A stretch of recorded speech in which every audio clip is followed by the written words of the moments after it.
UGC NET June 2025 Teaching Aptitude 5 PYQ Part number 8.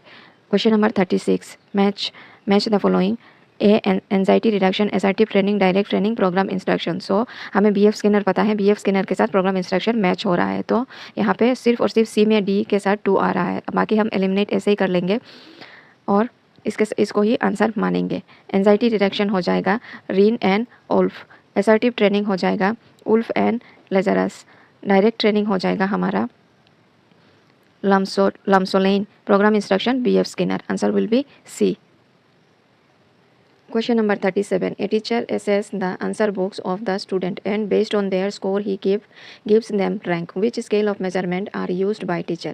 तो teacher ने पहले उनका आंसर को असेस किया and based on their score he give them ranks. तो based on their score he give them ranks, ये हो जाएगा हमारा इंटरवल एंड ऑर्डिनल। यहाँ पे रेशियो एंड ऑर्डिनल दिया है, नॉमिनल एंड ऑर्डिनल दिया है, इंटरवल एंड नॉमिनल दिया है। Answer will be interval and ordinal. Question number 38, फिर से मैच करना है हमें। Types of e resources and description. E journal क्या होता है? ई जर्नल होता है publish on the web as well as in the digital format. तो ए के साथ 2 हो जाएगा, ए के साथ 2 यहाँ पे ए में आ रहा है, डी में आ रहा है।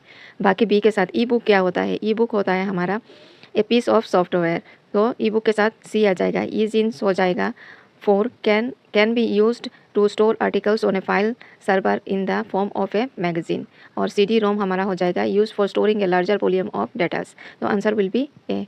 Question number 39. Evening hours of a hermit is written by. Evening hours of hermit जो है वो किसने लिखा था? वो लिखा था पेस्टालोजी ने लिखा था यहाँ पे। Answer will be D. Question number 40. Skill to face job interviews and getting.